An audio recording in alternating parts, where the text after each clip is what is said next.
We're blessed this morning with the peaceful nature and the comfort brought to us by the King James Version reading of the 23rd Psalm. The Lord is my shepherd, I shall not want. He maketh me to lie down in green pastures. He leadeth me beside the still waters. He restoreth my soul. He leadeth me in paths of righteousness for his name's sake.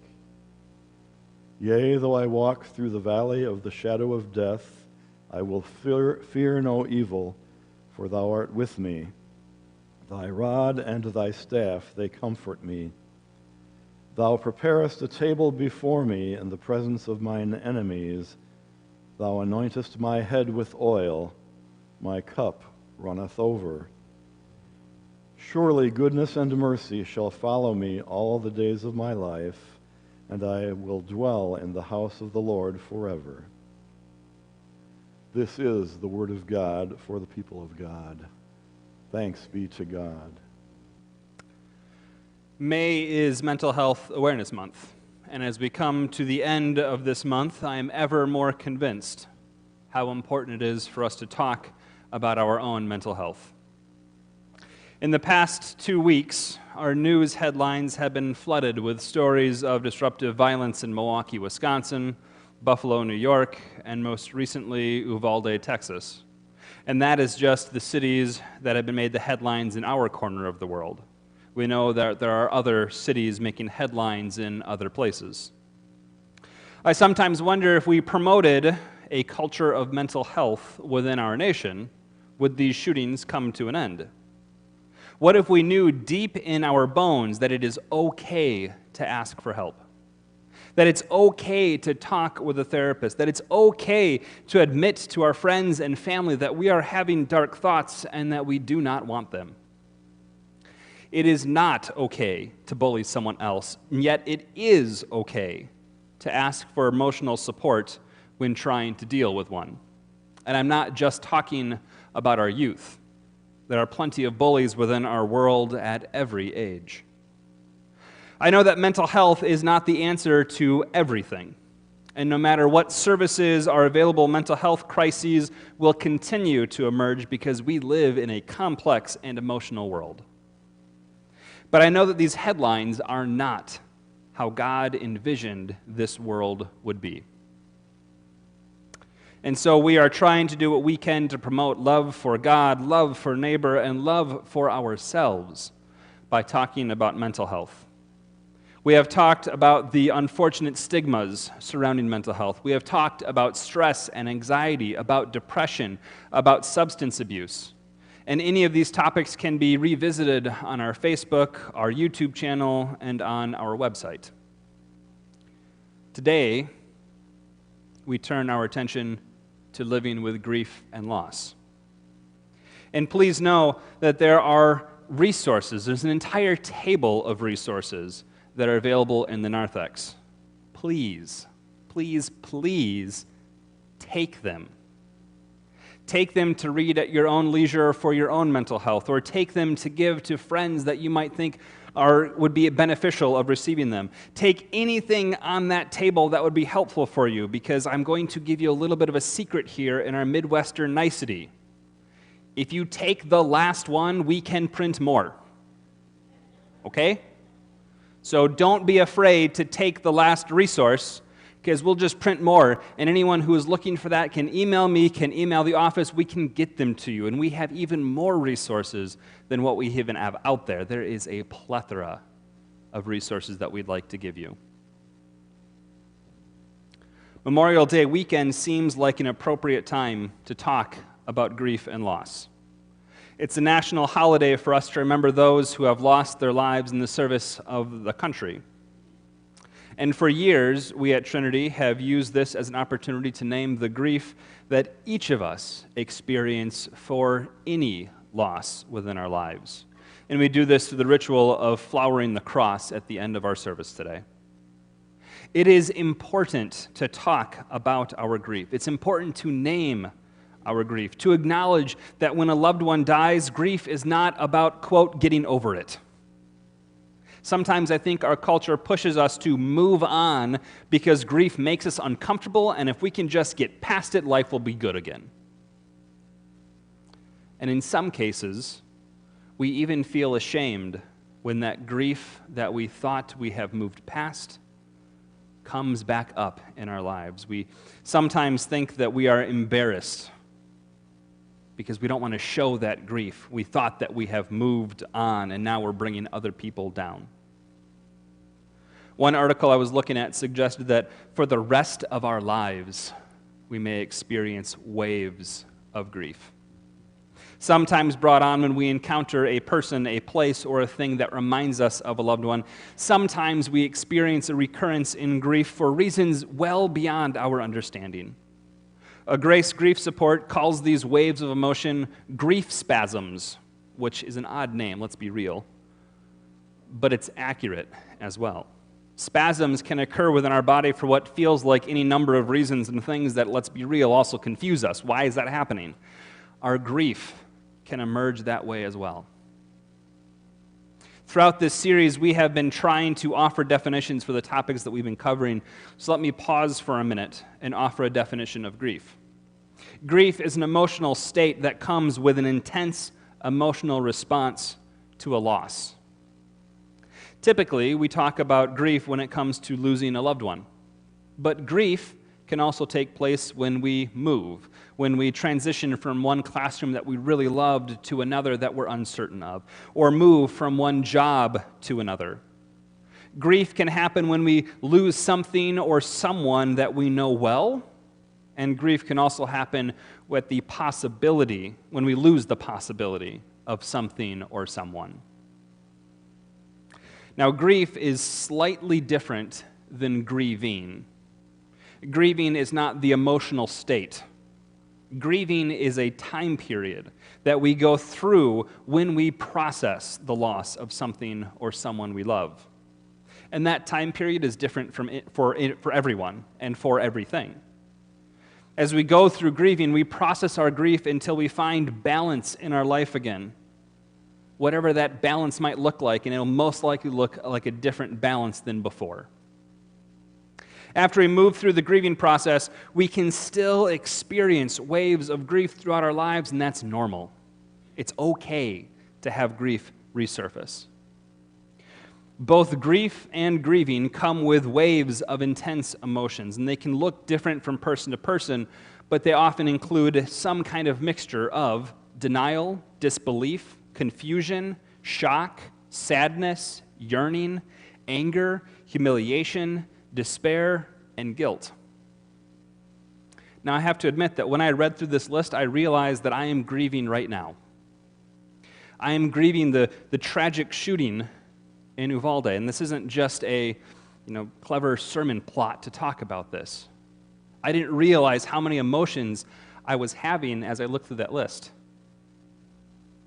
I asked myself why this shooting was so much harder than everything else. Buffalo was horrible. Milwaukee was scary with how close it was. But neither of those hit me as hard as Uvalde. I am confused as to how God could allow this to happen. I am in shock that it happened. I am angry. I am angry that innocent children and teachers lost their lives. I've got this knot in my stomach of sadness for families that are just like mine, just like yours, that are now missing a member. Quite frankly, I'm in denial that it could ever happen in our schools or our churches because I could not function if I let that thought work its way deep into my imagination. And I feel humiliation and guilt that I have not done more, that we as a country have not found a way to increase efforts of gun safety for the sake of our communities and families. I've asked myself many times what the loss was that I experienced when hearing about Uvalde. Because I realized that while I'm grieving the loss, I did not lose family members myself. And as I was trying to process my own grief, I realized that I'm grieving the loss of sacred space. houses of worship, schools. These are places that harbor creativity and life for our current and future reality. These are places that need to be sacred in every community. They're places that offer help and hope for the world. And there are those who wish to take that away. Now, our psalmist for today calls that evil. Calls that evil within the valley of the shadow of death. Now, Psalm 23 is without a doubt the most well-known psalm in all of our scriptures. Some would even suggest that it's the most well-known scripture, period. It's commonly read at funerals and recited in hospital rooms near the end of life. It's poetic and reminds us that even as we face death, God guides us. And that's a beautiful sentiment. But arguably, this psalm was written more for a living audience. We have no reason to believe that the psalmist was preparing for death when writing this. Instead, the author is talking about following the shepherd, knowing that the shepherd will protect him. Now, this is a big step in faith because the author knows that life will bring him hard times. Read any of the Psalms, and you realize that hard times are natural. Times that the psalmist describes as the dark valleys, or the valley of the shadow of death, as it's stated in the King James Version. But this does not mean that the valley is death, just close enough to be in death's shadow. And yet the next line has always caused me to pause. Even though I walk through the valley of the shadow of death, I will fear no evil. You see, when I've read this most often has been in the hospital room, and when someone dies, especially a natural death, there's no evil involved. Why would I even think about fearing it at that moment? So I've wondered, what is the evil that the psalmist is referring to? And maybe evil is a strong word. The Common English Bible translates it to danger, fearing no danger. And when looking at the situation in Uvalde, it's easy to pinpoint evil. It's easy to pinpoint the danger that's present. But I wonder if maybe the psalmist had in mind this idea that we will not let fear overtake us. I also wonder if the danger that the psalmist is referring to is the danger of a paralyzing grief. I'm not talking about the grief that is healthy, the grief that is natural for us to go through, but when we let that grief define who we are. When we feel that the only thing that we have in life is grief and that we will only ever stay in that place. Now, grief will most certainly feel overwhelming in the immediate aftermath of a loss. But I argue that grief, even in that spot, is not what defines us. Even at funerals, or maybe especially at funerals, it is clear the loss is not what is defining the gathering. The memories that are being shared define the gathering. The sharing of stories, the reminiscing, the gathering of families, the laughter mixing with the tears, the joy being expressed within the sorrow. It's the idea of coming together to support one another that defines a funeral. I can't tell you how many times families gather and say, this feels like a family reunion again. Not because at their family reunions they usually celebrate someone dying, but because at a family gathering we're celebrating who we are as a family. And the psalmist knows this. After expressing concern over the dangers found within the valley of the shadow of death, the author moves to God setting a table before him. A table where friends and foes alike join together in fellowship. Now, beyond just the table, the author suggests that he will dwell in the house of the Lord forever, where goodness and mercy will follow him. And this is perhaps the key to living with grief. It's a nice, positive conclusion to a pretty dramatic psalm, but dwelling in the house of the Lord forever is paramount for us in times of grief. Now, let me suggest here not to take this literally. I don't want to come in here on Tuesday and find someone pitched a tent in here. But you see, it is in the house of the Lord, particularly the temple at the time of writing, that was the center for communal life. You gathered at the temple for worship, for festivals, for market, for learning, for whatever was going on in the community, you gathered at the temple. And here, with other people in the presence of God, is where the psalmist found goodness and mercy, even in the midst of the valley of the shadow of death. Now, church today does not function in exactly the same way that the temple did at the time of this writing. But we still gather for worship, for small groups, for mission projects. People come together over a cup of coffee, over lunch, or get together to try out that new dessert that they've just been wanting an excuse to make. We gather for the big moments in life, like baptism, confirmation, weddings, and funerals, and we celebrate all of the other moments, like birthdays. We come to visit in the hospital. We find new reasons to gather just for the sake of gathering because we do life together. You see, that's the thing about grief. No matter how lonely it may feel at times, we do grief together as well. Now, we do grief together not to make the pain go away, because let's be real, there's nothing that's going to make the grief just go away. But we journey together through the valley of the shadow of death. And together we will remind each other of the Lord's rod and staff and find comfort in the challenges. And together we will explore the goodness and mercy. This is the reason we participate in the ritual of flowering the cross. It's a way for us to name our loved ones, acknowledge our grief, and offer support to one another. We move through grief not by trying to take away the pain, but by acknowledging the depths of our feelings, sharing them with one another, and caring for one another.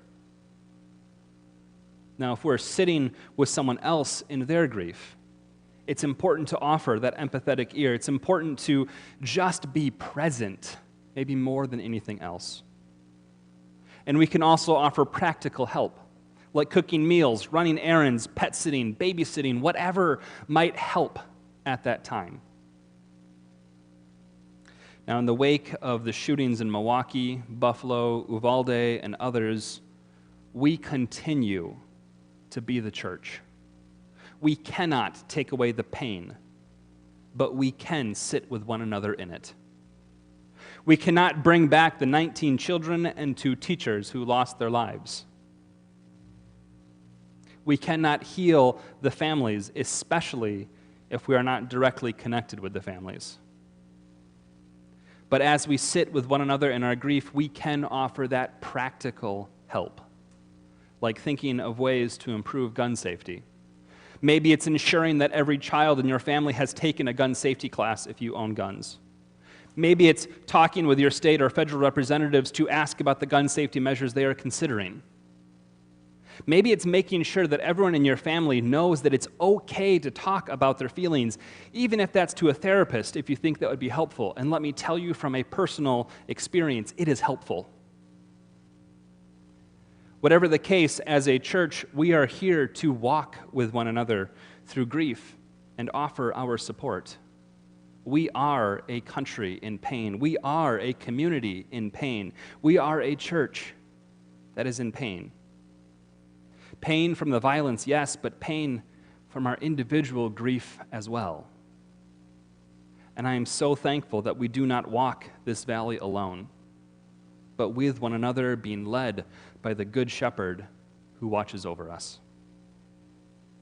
May we experience the goodness and mercy this week in the presence of God and with one another. Amen. Good morning.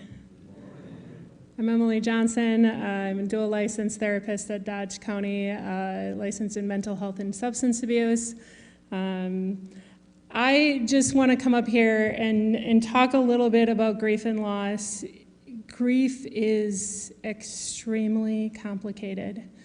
No 2 people grieve the same. Oftentimes, when either we are grieving ourselves or we have someone who has experienced a loss or is grieving themselves, we don't know what to say.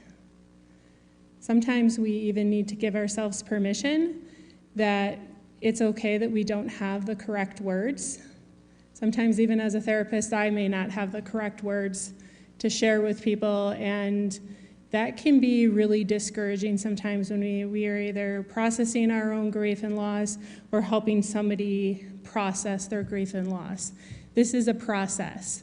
So we need to kind of give ourselves permission that it's okay to talk about our emotions. It's okay for us to talk about what is upsetting us. It's also okay to talk about and say the words, death, dying. We often try to maybe skirt around some of these words because people feel uncomfortable around them. I also would like to kind of ask everyone to try and focus on not asking the question why. I've talked about maybe this before. This is really important. Oftentimes we don't get to know the reasons why. And that is probably one of the most discouraging things, I think, when we're talking about some of the grief and loss. I would like to thank Nancy Anderson for spending some time with me this week and helping me prepare for something. I often talk about the symptoms of grief and loss, the anxiety, the depression, the physical, and kind of the emotional piece. There's so much more that I wasn't able to kind of share with everyone because we don't want to be here all day, and frankly, I talk for a living, so I really could talk all day. So I really want to share something that resonated well with me. She shared the Mourner's Bill of Rights, so I just would like to read off some things. So you have the right to experience your own unique grief. Again, it's very unique to us individually. You have the right to talk about your grief. You have the right to feel a multitude of emotions. Please allow yourself to feel these emotions. This is what's going to carry you through the grieving process. You have the right to be tolerant of your own physical and emotional limits because during this time, we have limitations. You have the right to experience grief bursts, spasms, waves, whatever words we want to talk about that. You have the right to search for meaning. You have the right to treasure your memories of these people. And when we're talking about relocation, job loss, loss of a lifestyle, you have the right to move towards your grief and to heal. I also would like to thank Pastor Eric, the staff, and the entire congregation for doing this mental health sermon series this month. This is a huge passion of mine, and I cannot be more grateful for every person who has come up to me and has kept an open mind during this sermon series, so I would like to thank you.